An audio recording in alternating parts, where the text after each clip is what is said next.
was very kind of Lady Marjorie to give this to me. It once belonged to Lady Elena.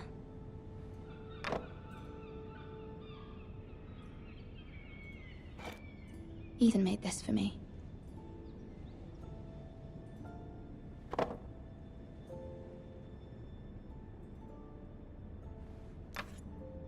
Asher sent me this coin to remember him. What a strange place, Essos.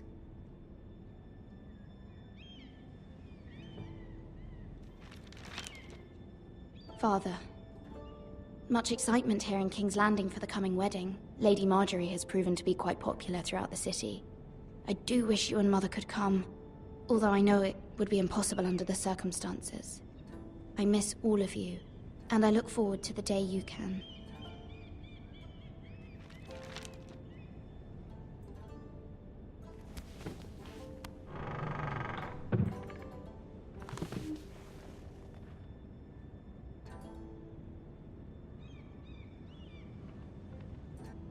Wonders Made by Man, by Lomas Longstrider.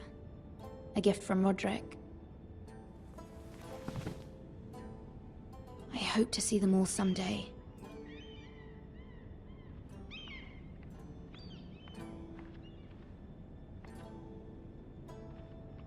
King's Landing. I wonder if it's sunny at Ironrath today.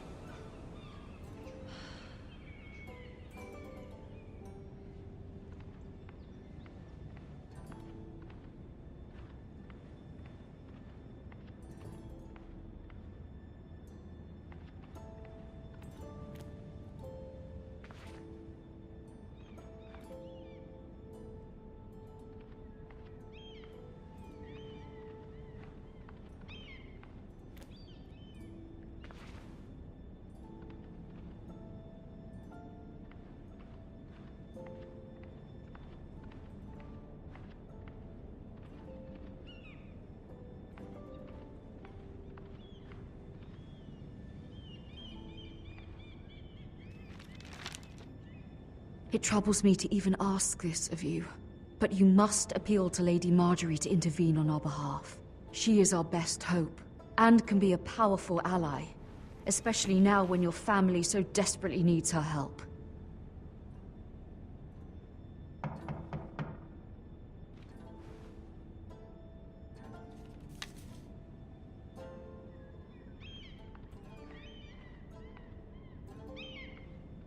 One moment. Oh, sorry, milady. I didn't mean to disturb you. I can come back later if you'd like. No, it's fine. Come in.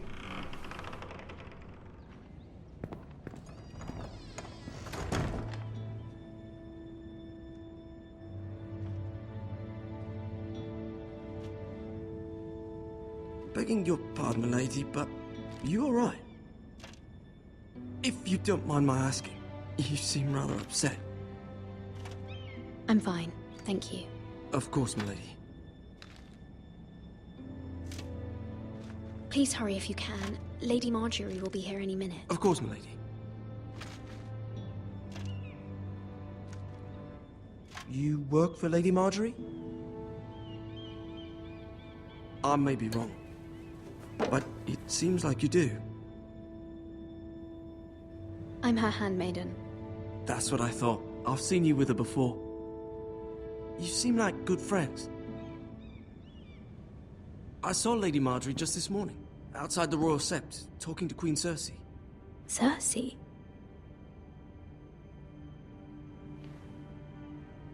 They appeared to be having some sort of disagreement. I couldn't hear much, but Why are you telling me this? I heard them arguing about House Forrester and... House Forrester?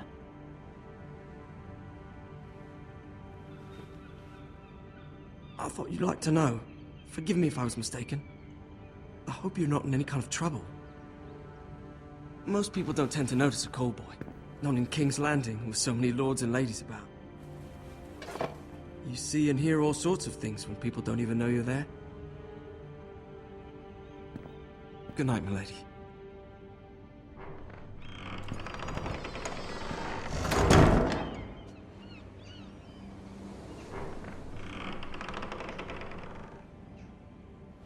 Lady Marjorie, you're early. I was hoping there would be time for us to talk. Come, there's something we must discuss.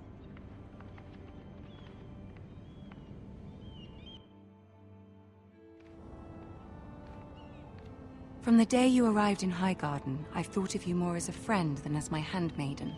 A dear friend, in fact. Thank you, my lady. And you know how I feel about what's happened to your family. I feel your pain as if it were my own. What you've suffered is beyond imagining. And your poor family as well. You're very kind, my lady. Of course, Mira, but you must not despair. We will get through this together.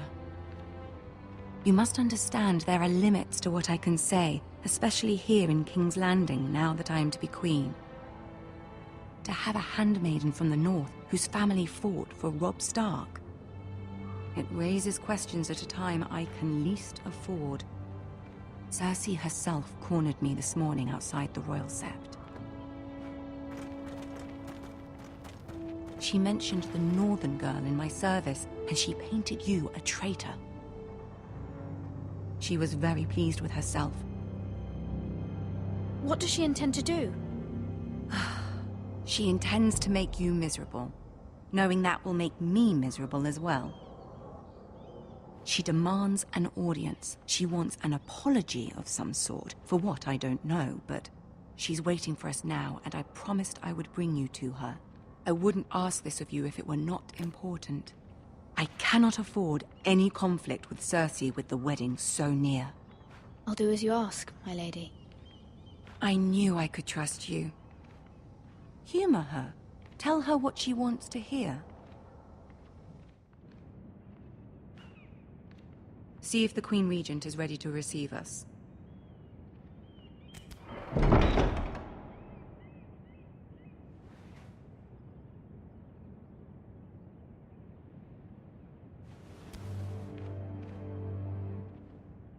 You'll be fine. I know you will.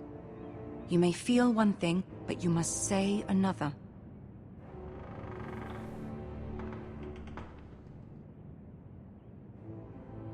Good luck.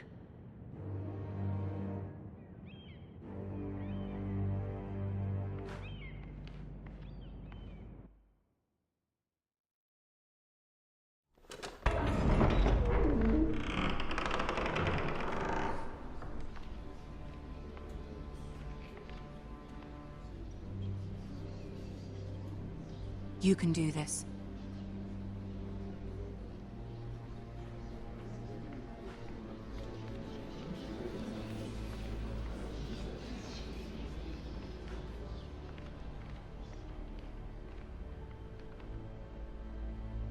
Ah, Lady Marjorie. Aren't you looking lovely this evening? Lord Tyrion. Your Grace? With your permission, allow me to introduce Lady Mira of House Forrester.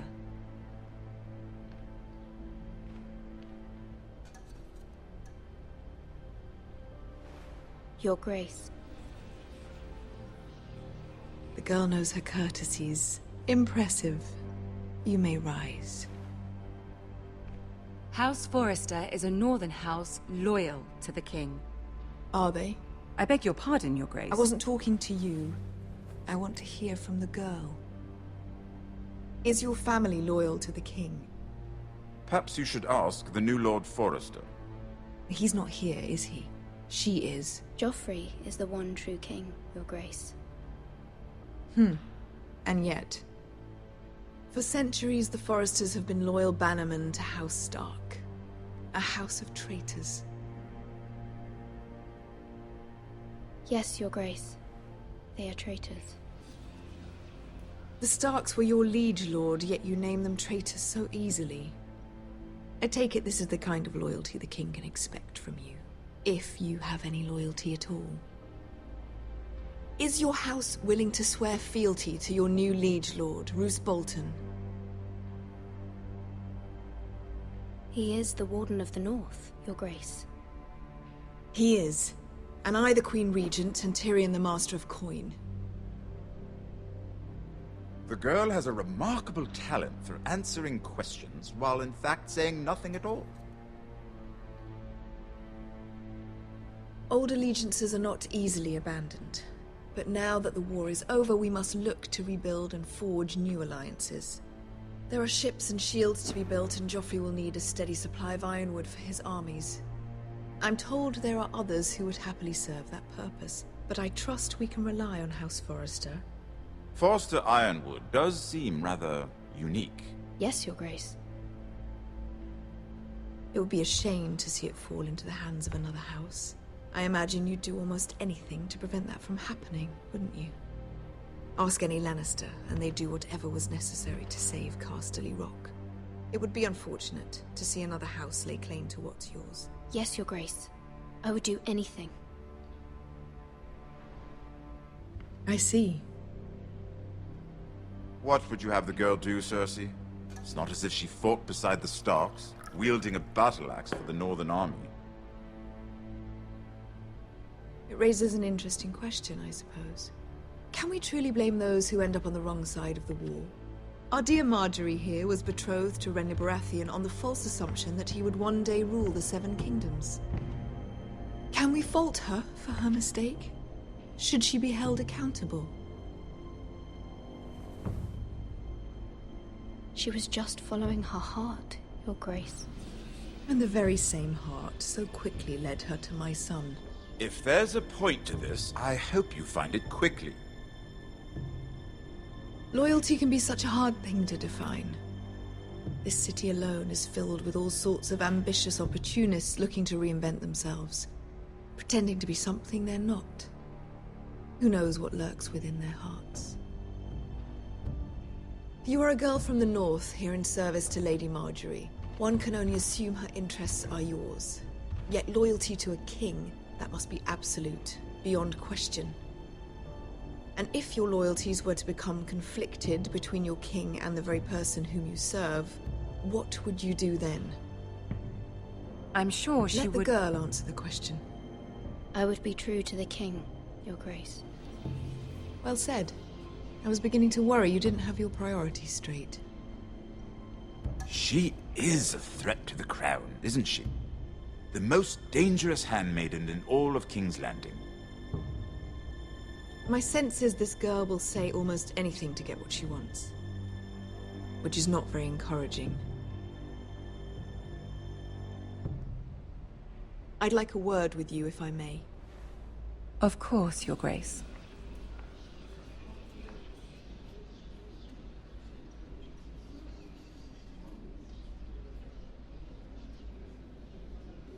I'll walk you out.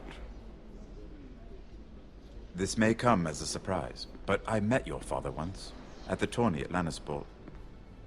Even then he didn't trust Roose Bolton. We only spoke briefly, but your father struck me as an honorable man. You have my condolences for his loss. Thank you, Lord Tyrion. That's very kind of you to say. That certainly took courage. To so publicly declare your loyalty to Joffrey for all to hear. Poor Lady Marjorie was humiliated, although Cersei seemed quite pleased. It was quite the first impression. I, of course, found it all highly entertaining. My sister and I have our differences. She takes great pleasure in her little charades. I take mine in thwarting them. We must find our amusements where we can. She threatened to give your ironwood to another house. It is the Master of Coin who decides such matters. The Crown needs boats. Boats need wood, and I speak for the Crown in this regard, not her. What are you suggesting? I suppose the Crown could be persuaded to secure ironwood from House Forrester.